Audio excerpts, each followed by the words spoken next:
Bismillahirrahmanirrahim. Assalamualaikum warahmatullahi wabarakatuh. Alhamdulillah wassalatu wassalam ala Rasulillah wa ala alihi wa man walah. Rabbi shrah li sadri wa yassir li amri wa hlul 'uqdatam min lisani yafqahu qawli.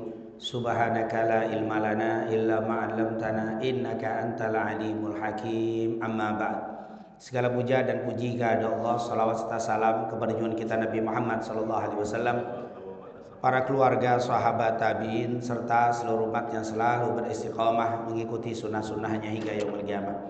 Alhamdulillah, setelah kita mendirikan sholat subuh secara berjamaah, semoga apa yang telah kita lakukan semua mendapatkan keridhaan dan keberkahan dari Allah Subhanahu wa taala. Amin amin ya rabbal alamin. Kembali di kesempatan yang mulia ini kita melanjutkan pembacaan kita dari kitab Aqidatul Awam yang alhamdulillah pada pertemuan yang lalu kita sudah memasuki pembahasan putra dan putri Rasul sallallahu alaihi wasallam. Yang sudah kita bahas kemarin adalah putra-putra Rasulullah sallallahu alaihi wasallam, bahwa Rasulullah itu memiliki putra tiga, yang dua dari Sayyidah Khadijah yang bernama Qasim dan juga Abdullah. Abdullah suka dipanggil Tahir dan Tayyib. Sementara yang satu dari Maria Kiptiyah yang disebut dengan Ibrahim atau diberikan nama Ibrahim. Dan mereka semua meninggal di masa kanak-kanak. Kemudian anak perempuannya, inilah pembahasan kita karena memang jumlah total putra putri Rasul adalah 7. Jadi 3 kemarin laki-laki, sekarang adalah perempuan. Dikatakan di sini, qala al-muallif rahimahullah wa nafa'ana fid dharaini amin. Wa arba'un minal inathi tudhkaru ridwanu rabbi lil jami'i yudhkaru Fatimah az-Zahra ba'luha Ali wa ibnahuma sibtani fadluhum jali fa Zainabun wa ba'daha Ruqayyah wa Ummu Kulthum zakat radiyah. Dikatakan wa arba'un, dan ada 4 minal inathi, dari putra putri Rasul ada 4 putri. Jadi ada 4 putri Rasulullah SAW. Tudhkaru, hendaklah diingat dan yang disebutkan di dalam kitab-kitab sejarah. Ridwanu rabbi lil jami' yudhkaru, semoga ridhonya Allah untuk seluruh putra dan putri Nabi Muhammad sallallahu alaihi wasallam. Yang pertama disebutkan di sini Fatimah az-Zahra, wa ba'luha Ali, ba'luha ay zaujuha, suaminya Ali.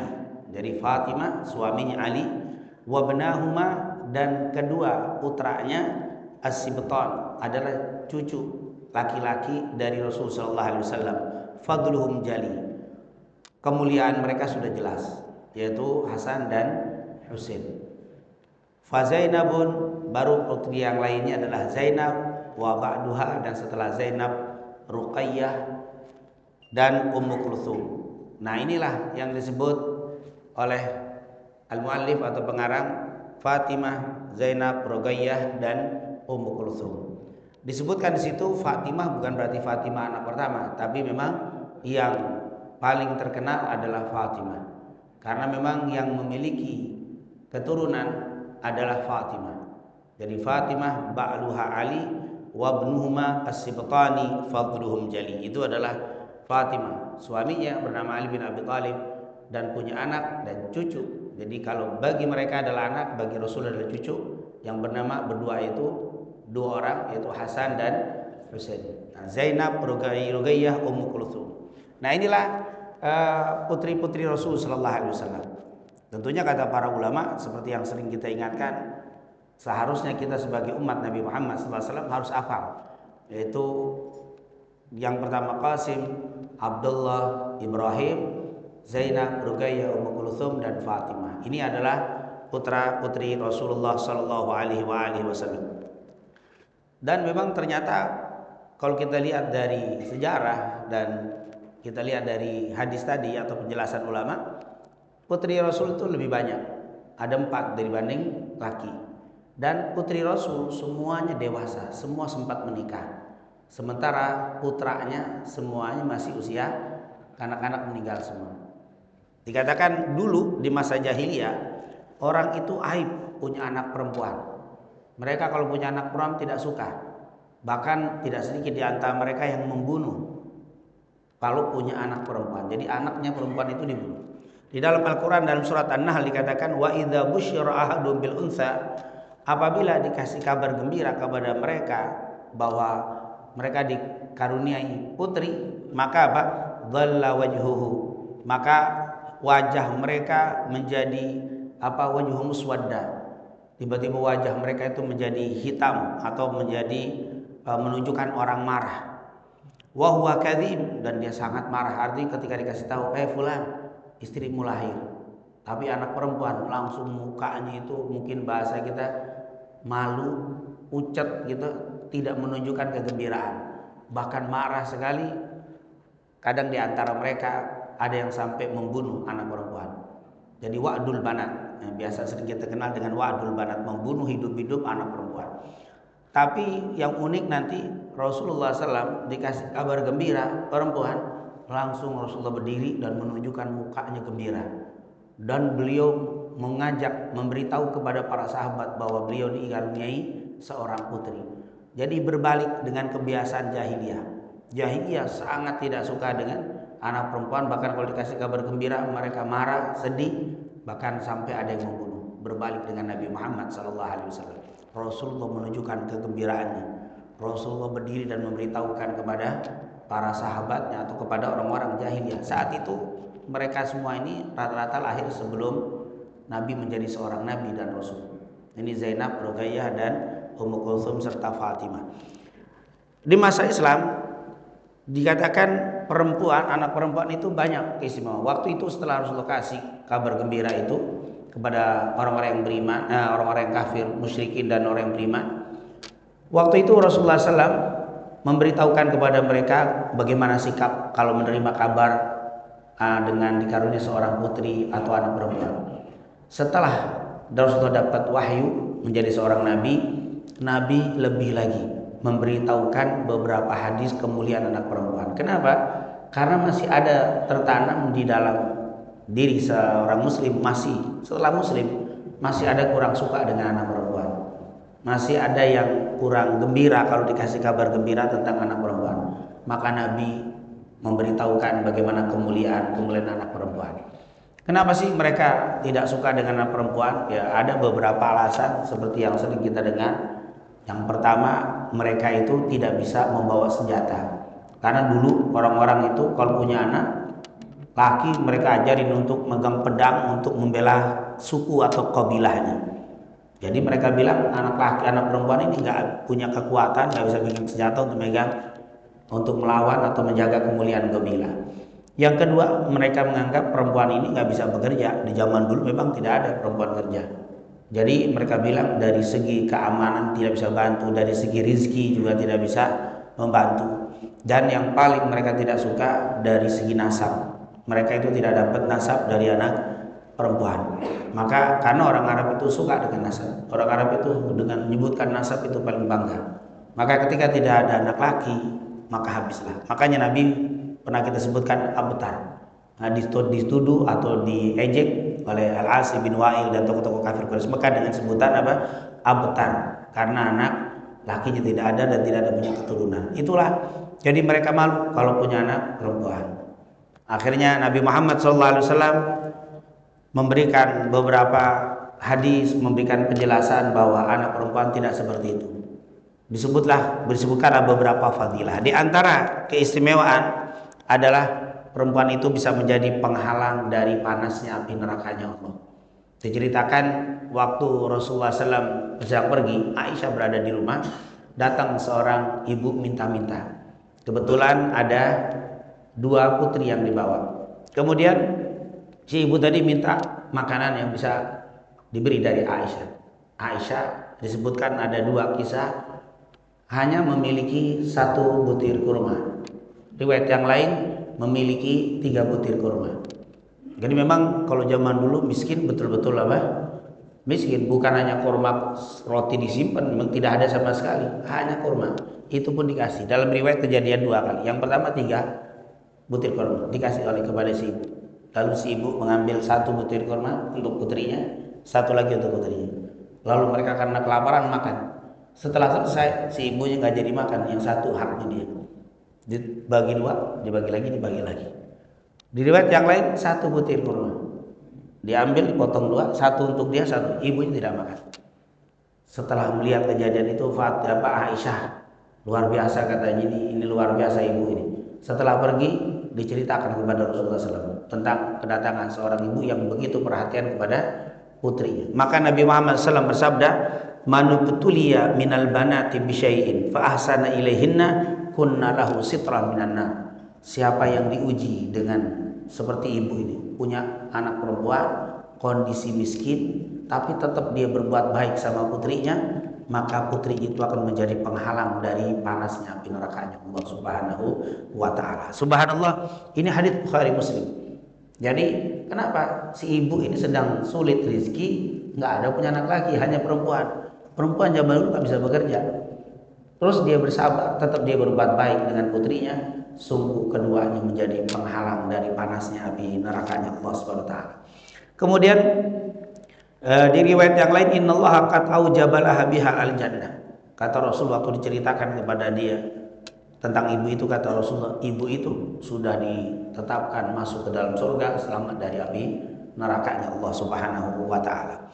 Kemudian ditinggikan derajat bagi yang punya anak perempuan. Man ala jariyatain, siapa yang punya 2 anak perempuan, lalu dia pelihara, dididik dengan baik, dengan penuh kasih sayang, hatta tablugha, sampai keduanya balik dan menikah, maka jaa yaumul qiyamah ana wa huwa wa dhamma asabi'ahu. Dia orang tuanya nanti datang di hari kiamat dengan aku seperti ini. Dhamma asabi'ahu, didempetkan jadi jemari. Ini aku, ini orang tuanya, bapaknya, ibunya, didempetkan oleh Nabi Muhammad SAW. Artinya orang itu, bapak ibu itu akan menjadi pendampingku di surga berkat anak perempuan. Jadi disebutkan setelah mendengar hadis-hadis tentang anak perempuan, akhirnya semua sahabat berkeinginan punya anak perempuan. Dulunya mereka nggak berharap punya anak perempuan. Inilah kemuliaan yang diangkat tentang anak perempuan. Sangat banyak sekali. Tentunya itu adalah gambaran Rasulullah SAW memberikan gambaran bagaimana kemuliaan mereka yang diberikan anak perempuan, yang sebelumnya mereka itu tidak dianggap, bahkan dibenci, tidak diharapkan ada di dalam rumah tangga. Subhanallah. Makanya kalau berbicara tentang jasa yang paling besar yang pernah manusia berikan kepada kaum wanita adalah dari Nabi Muhammad SAW. Maka kalau bahasa habis gelap terbitlah terang adalah Rasulullah SAW untuk wanita. Nabi Muhammad SAW begitu besar. Kalau menjadi orang pencinta Rasul, harusnya perempuan itu yang paling depan, karena mereka yang paling diangkat derajatnya oleh Allah dengan diutusnya Nabi kita Nabi Muhammad SAW. Inilah kesimpulan supaya menjadikan gambaran untuk kita. Ini putra-putri dari Maria, semuanya dari Khadijah, yaitu Qasim, disebut Abul Qasim, Abdullah, suka dipanggil Tahir dan Tayyib. Nah, yang dari Maria, Nabi dengan Maria adalah Ibrahim. Ini jadi Qasim, Abdullah, Ibrahim. Kemudian ini juga semua dari Sayyidah Khadijah. Nabi Muhammad, yaitu dari pernikahan dengan Khadijah, perempuan semua, yaitu Zainab. Nanti nikah dengan Abul As. Ini pernikahan dengan Abul As. Ini ceritanya panjang ini. Abul As ini masih kafir waktu itu. Tentunya ini pernikahan semuanya sebelum Islam, kecuali Ali bin Abi Thalib dengan Fatimah setelah Islam. Jadi ini nikah dengan Abul As. Nanti Abul As masih kafir. Saat Rasulullah hijrah, setahun kemudian terjadi perang Badar. Abul As itu ikut di pasukan musuh melawan Nabi. Akhirnya beliau tertangkap menjadi tawanan, ditawan di kota Madinah. Lalu Zainab mengirim tebusan. Waktu dibuka oleh Nabi, ternyata itu adalah kalungnya Sayyidah Khadijah. Karena memang dulu waktu Rasulullah nikah, mereka dikasih hadiah, yaitu Zainab dengan kalungnya Khadijah. Sayyidah Khadijah ngasih kalung. Dan waktu dikasih, dilihat ternyata kalungnya Rasulullah, kalungnya Khadijah. Langsung Rasulullah menangis. Ngelihat ini ingat dengan siapa? Sayyidah Khadijah. Langsung dikumpulkan para sahabat. Kalau kalian terima kalung ini sebagai tebusan Abul As, silakan. Ini adalah hak kalian. Tapi kalau kalian lepaskan Abul As dan kau kembalikan kalungnya, aku lebih suka karena ini miliknya Khadijah. Akhirnya semua sahabat mengembalikan kalung itu kepada Abul As untuk dikembalikan Sayyidah kepada Zainab. Akhirnya Abul As kembali dengan bawa kalung itu. Setelah dikembalikan, apa kata Abul As? Karena kebaikan Rasul dan kebaikan sahabat-sahabat, engkau boleh pergi ke Madinah. Akhirnya setelah perang Badar, Zainab berangkat hijrah dari Mekah ke Madinah. Jadi dia belakangan setelah perang Badar, karena suaminya merasa berterima kasih, dilepas. Tapi belum cerai. Sampai ke Madinah, ternyata Abul As ini mengadakan perdagangan dengan orang kafir Quraisy Mekah, dan waktu mereka pulang, Gobila ini tertangkap oleh pasukan muslimin dan dibawalah barang-barangnya, harta rampasan dari orang kafir Quraisy Mekah dibawa ke Madinah. Nggak lama Abul As merasa tanggung jawab, itu dagangan orang.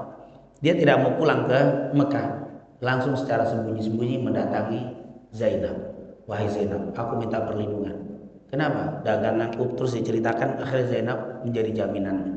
Baik, kau duduk di rumah, duduk di rumah, tentu tidak berhubungan, hanya duduk di rumah. Engkau sebagai orang yang dijamin oleh aku.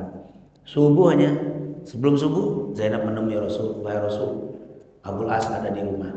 Dia minta perlindunganku dan aku sebagai penjaminnya, domin. Nah, kalau bahasa kita kafil, apa? Orang yang menjamin dia. Akhirnya Nabi sudah selesai sholat subuh, Nabi memberitahu, ketahuilah ada orang yang di bawah lindungan Zainab, namanya Abul As. Dagangannya sudah diambil oleh kalian ya waktu mengadakan perjalanan. Kafir Mekah dan Madinah kan ini apa? Terjadi selalu saling membajak, saling membekali. Nah, akhirnya kalau kalian kembalikan kepada Abul As, aku berterima kasih. Tapi kalau tidak, silakan, itu hak kalian. Tapi jangan disentuh dia karena di bawah jaminan putriku. Artinya ada orang yang menjamin itu bisa masuk di sebuah negara dan dia akan jadi apa, kalau bahasa kita orang masuk Indonesia harus ada penjaminnya. Waktu dia menjaminnya itu akan dijaga. Akhirnya sahabat-sahabat saling melihat, wah ini nggak enak nih sama siapa? Zainab, ini sudah menjamin. Akhirnya dibalikin lagi semua. Akhirnya Abul As kembali sampai di Mekah, dikembalikan kepada pedagang semuanya yang di barat.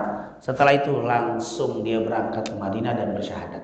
Dan akhirnya kumpul kembali dengan Zainab. Jadi sempat dia beberapa kejadian. Ini dari pernikahan Zainab dengan Abul As nanti dikaruniai 2 orang anak. Yang pertama Ali, tapi dalam riwayat Ali baru umur 10 hari meninggal.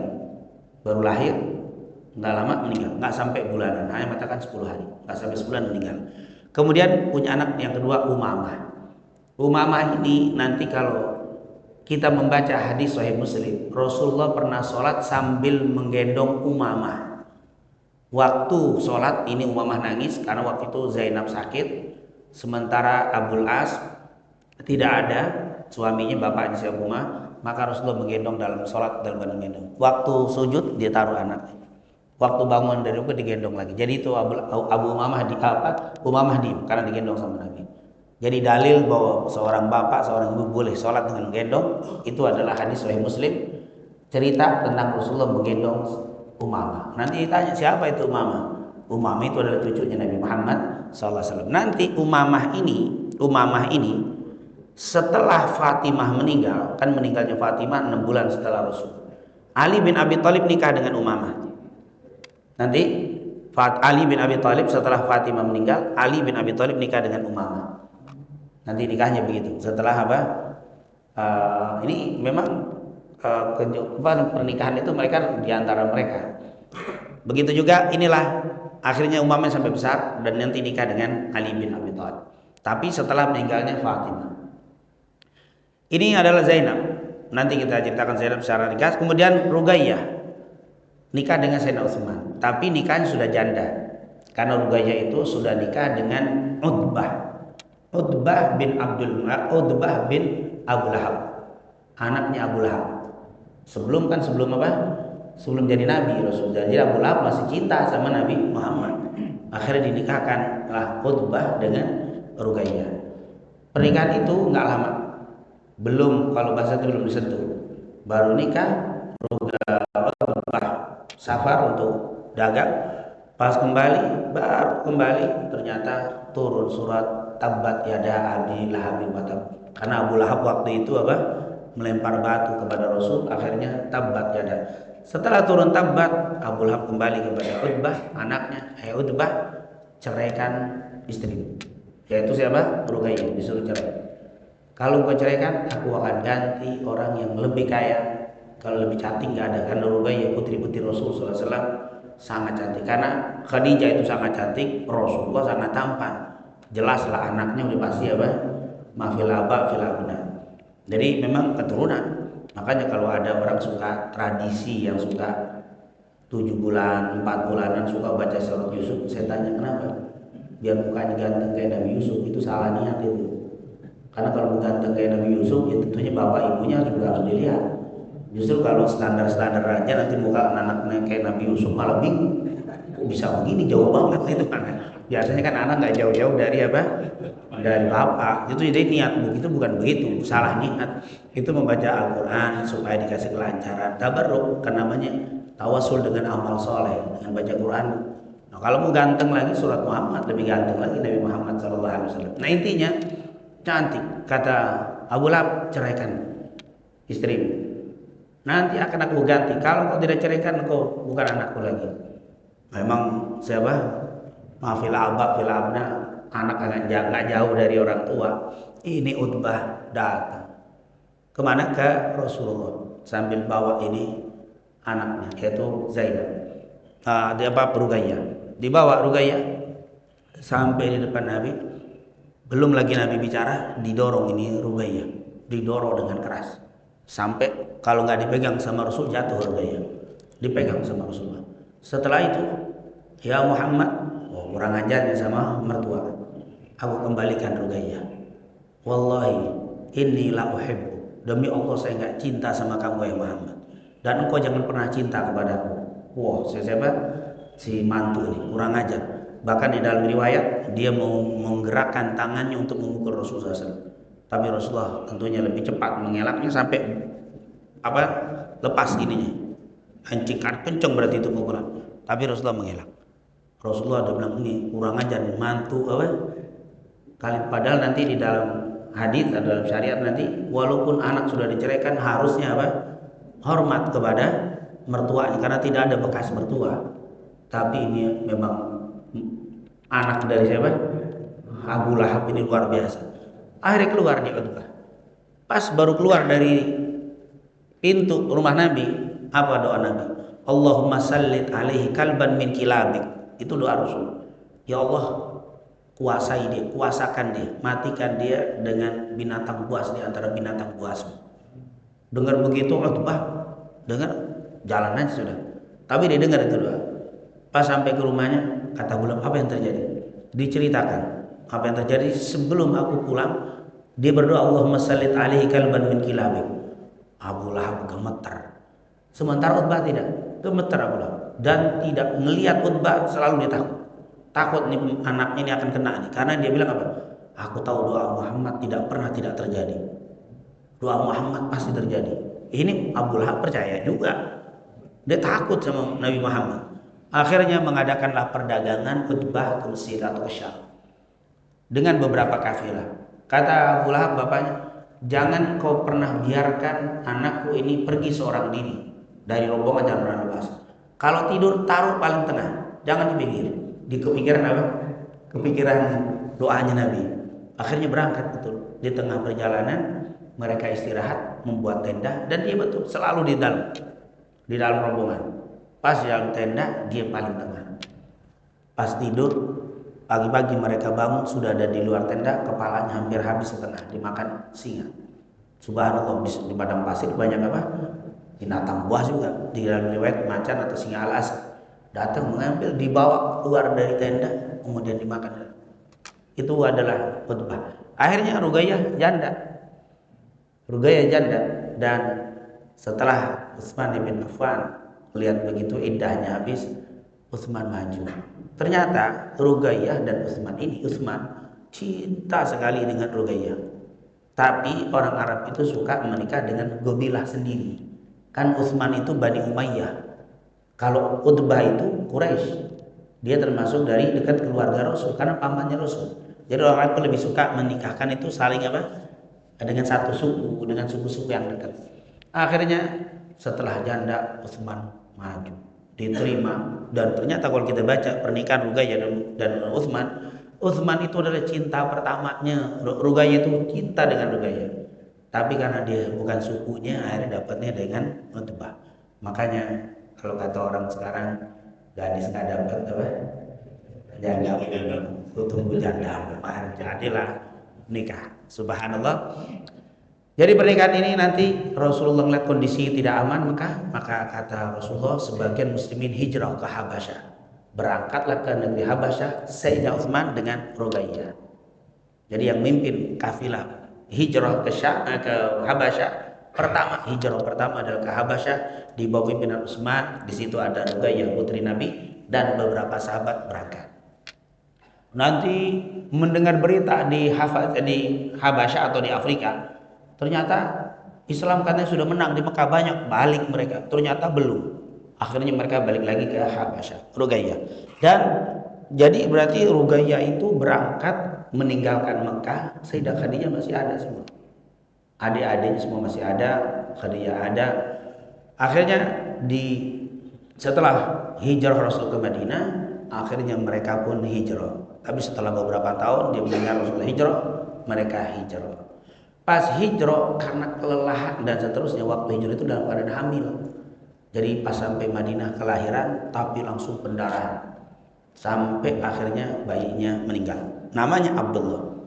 Itu bayi yang baru lahir pendarahan. Jadi ada yang bilang keguguran, ada yang bilang nggak sempat lahir dikasih nama Abdullah kemudian meninggal. Makanya di sini banyak orang yang kalau anak keguguran dikubur mau dikasih nama Abdullah. Karena memang Ruqayyah sempat punya lahir dengan Utsman, dengan Sayyidina Utsman. Dan setelah pendarahan dia terus pendarahan dan akhirnya Ruqayyah pun meninggal. Jadi Ruqayyah itu meninggal nanti saat Rasulullah selesai perang Badar. Jadi mungkin karena ya takdir sudah ketentuan, tapi kalau dilihat sebab dia itu dari Habasyah berangkat ke Madinah.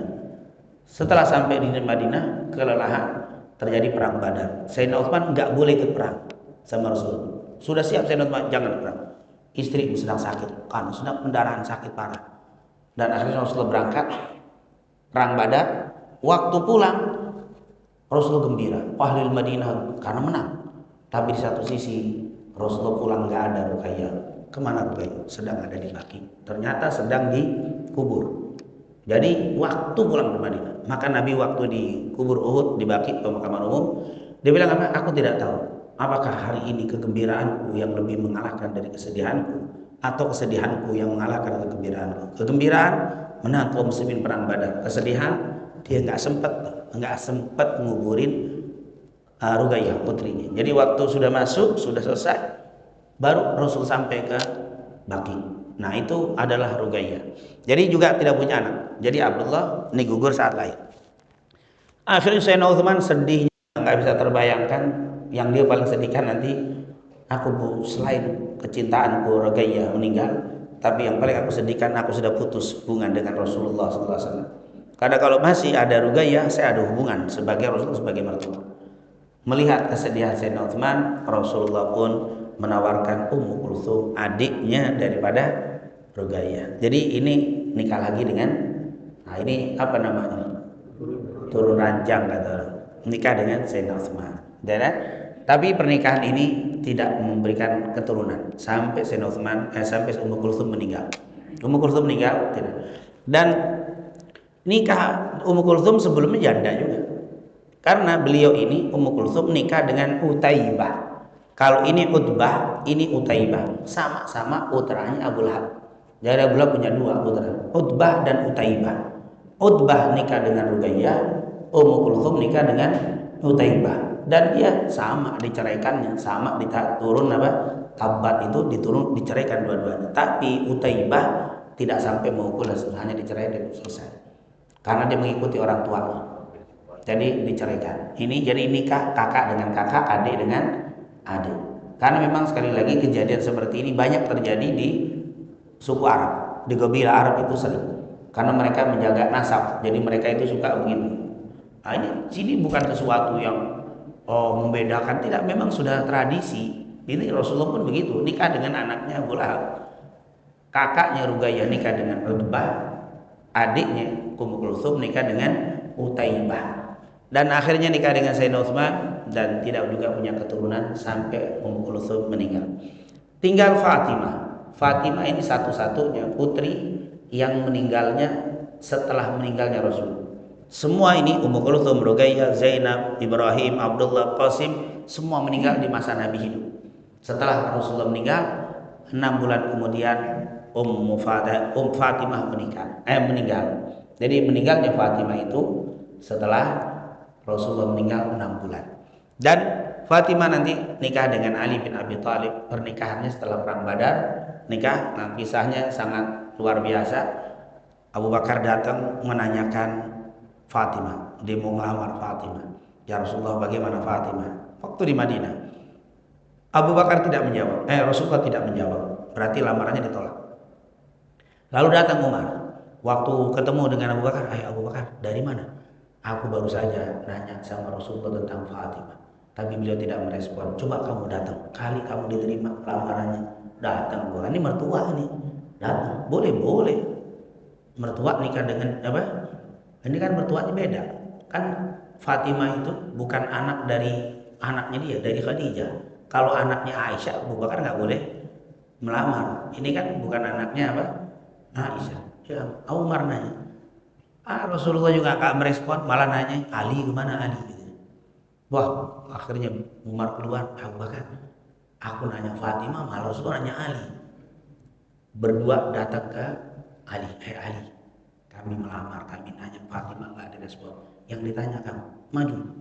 Kata Ali, aku malu, karena aku udah diasuh dari kecil sama Rasulullah, seperti anaknya Ali bin Abi Thalib. Tapi karena didorong dengan Abu Bakar dan Umar, akhirnya maju. Langsung diterima Ali bin Abi Thalib. Nah, ini orang-orang dulu itu kalau bersaing objektif. Kalau kita ngelamar nggak diterima, orang lain masuk, jangan, nggak enak orang tuanya. Itu udah dialing-alingin semua masuk, nggak bisa masuk lagi. Dihasut malah dijelek-jelekin. Ya, jangan, nggak ada enak-enaknya orang tua, itu nggak bakal diterima. Kalau ini nggak, coba kamu coba. Ini menunjukkan orang yang dilamar itu tidak boleh dilamar kecuali ditolak. Kalau dia ngelamar ditolak sama orang tuanya, orang lain boleh masuk. Kan dilarang kita, la yahillu, tidak boleh kita melamar dalam lamaran saudara. Tapi kalau ditolak boleh. Dan itu orang ngerti kalau melamar. Jadi kalau dilamar nggak direspon atau dipikirkan atau ntar disukai keluarga, itu berarti nggak ditolak, nggak diterima. Ini kadang-kadang orang-orang sih mas semangat, kayaknya diterima, masih dipejarakan, nggak diterima itu udah. Kalau dengan makan jarang loh, saya tolak itu nggak ada, itu jarang, rata-rata apa? Nanti dulu dan alasan-alasannya. Intinya hari Fatimah dan Ali bin Abi Thalib nikah dan akhirnya dikaruniai anak. Ada yang mengatakan 4, ini yang terkenal. Ada yang bilang 5 anaknya. Yang pertama Hasan. Hasan ini lahir tahun 3 Hijriah di bulan Ramadan. Kemudian Husain lahir tahun 4 Hijriah di bulan Ramadan. Nanti setahun kemudian lahir Zainab, lahir kemudian Ummu Kulthum. Jadi kalau kita bilang Ummu Kulthum siapa? Cucu apa anak? Karena Ummu Kulthum ada anaknya Nabi yang nikah dengan Utaibah, lalu nikah dengan Utsman. Zainab itu anak atau putri Rasul? Ya, atau cucu. Jadi harus dipisahin tuh. Nanti ada Zainab cucu, ada Zainab anak, ada Ummu Kulthum, dan begitulah orang Arab. Namanya itu ngambil dari sini, muter begitu aja, nggak jauh-jauh. Nah ini, jadi ada Ummu Kulthum. Nanti Ummu Kulthum ini nikah dengan Umar bin Khattab. Ummu Kulthum, uyang gitu. Ummu Kulthum itu siapa? Umar bin Khattab itu apa dalam keluarga Nabi? Mertua, karena dia punya anak Hafsah nikah dengan Rasul. Umar bin Khattab melamar Ummu Kulthum. Waktu dilamar, kata Ali bin Abi Thalib, ya Umar, innaha saghirah, masih kecil Ummu Kulthum, kan jauh umurnya. Nah, Ali dengan Umar aja tuaan Umar jauh. Nah, ini masih sangat apa? Waktu innaha saghirah, masih kecil. Apa kata Umar? Ya Ali, saya bukan karena cantiknya Ummu Kulthum, cantik Ummu Kulthum, aku ingin melamar, tapi yang paling penting biar aku ada hubungan dengan Nabi Muhammad SAW. Masih ada hubungan dengan Rasul sebagai menikah dengan cucunya Rasul SAW. Jadi aku pengen ada hubungan dengan kerabat Rasulullah SAW. Ini adalah Ummu Kulthum. Makanya orang Syiah itu benci banget dengan Umar. Katanya Ahlul Bait itu pertama kali yang rusak adalah Umar katanya. Kenapa dinikahin itu siapa? Ummu Kulthum, kenapa kamu marah? Sayyidina Ali bin Aziz bapaknya, kenapa kamu marah ini? Berarti dia nggak setuju dengan Sayyidina Ali. Oleh karena itu Syiah itu kelihatannya mendukung Ahlul Bait tapi sebenarnya ngelejelekin Ahlul Bait ini. Nah inilah akhirnya putra putri Rasul Sallallahu Alaihi Wasallam dan cucu Rasul. Jadi disinilah ini semua habis. Abdullah tidak ada, Ali tidak ada. Umamah punya anak dari Ali, punya dari Ali tapi tidak disebut anak-anak cucu Rasul. Kenapa? Karena perempuan. Begitu juga Ummu Kulthum dan Zainab, anak-anaknya nanti dari Umar tidak disebut keturunan. Yang keturunan dari Hasan dan Husain. Maka yang tadi disebutkan di sini berbeda dengan kalimat sebelumnya ya, dari kalimat ini. Wa bennahuma, dan anak keduanya Ali dan Fatimah as-sibtan. Sibit itu adalah cucu. Cucu dari anak perempuan namanya sibit dalam bahasa Arab. Kalau cucu dari anak laki namanya hafid. Jadi kalau kita punya anak laki, cucu dari anak laki namanya hafidi. Ini hafidi, cucu saya dari anak laki. Tapi kalau saya punya anak perempuan, terus ada cucu dari anak putri kita, maka disebut sibtun. Jadi sibti, katanya sibtur Rasul. Berarti ini cucu Rasul dari anak perempuan. Jadi hafid dan sibit. Kalau kita mah sama aja kan. Cucu udah, cucu anak laki, cucu anak apa? Perempuan, cucu tetap cucu. Nah inilah yang disebutkan tentang keluarga Nabi. Insya Allah kita sudah ada gambaran siapa Abdul Qasim, Abdullah dan Ibrahim, kemudian juga Zainab, Ruqayyah, Ummu Kulthum dan Fatimah. Tentunya ini kalau kita singkat, Zainab dilahirkan di kota Mekah 23 tahun sebelum Hijriah. Berarti kan sebelum 23 tahun sebelum Zainab. Zainab menikah dengan Abul As bin Rabi, sepupu Khadijah.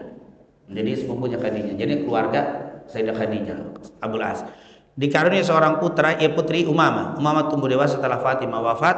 Ali bin Abi Thalib menikah Umamah. Dikaruniai satu putra yang diberi nama Muhammad Al-Awsat bin Ali. Jadi Muhammad ibn Awsat ibn Ali. Setelah Ali bin Abi Thalib wafat, Umamah menikah dengan Mughirah bin Naufal dan dikaruniai satu anak diberi nama Yahya bin Mughirah. Ini Umamah nikahnya. Seorang putra, yaitu juga selain putri juga seputar namanya Abdullah, beliau wafat dalam usia bayi. Zainab wafat karena sakit pada tahun 8 Hijriah dan usia 29 tahun di kota Madinah dan diberikan di Baqi. Itu Zainab. Nanti kalau kita ke Baqi ada kuburan Ahlul Bait. Itu nanti ada keluarga Rasul sallallahu alaihi wasallam, putra-putrinya Rasul, kemudian putri-putrinya Rasul dan juga Ahlul Bait Nabi Muhammad sallallahu alaihi wasallam. Ini Zainab. Saya tidak bahas ini terlalu panjang. Ruqayyah dilahirkan 7 tahun sebelum diutusnya Nabi Muhammad sebagai seorang Rasul. Ruqayyah menikah dalam usia 10 tahun. Jadi nikah itu 10 tahun, 9 tahun itu biasa. Zaman dulu kan, jangankan zaman Rasul, di kampung aja masih ada yang nikah 10 tahun. Ada yang 11 tahun 3 janda, 3 kali janda.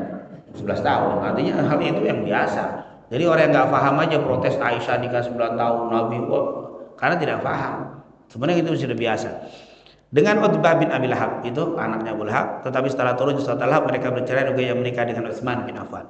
Ruqayyah sempat berhijrah ke Habasyah dan Madinah, oleh karena itu beliau diberi gelar Dzal Hijratain, karena tadi pernah ke Habasyah kemudian ke Madinah, 2 kali hijrah.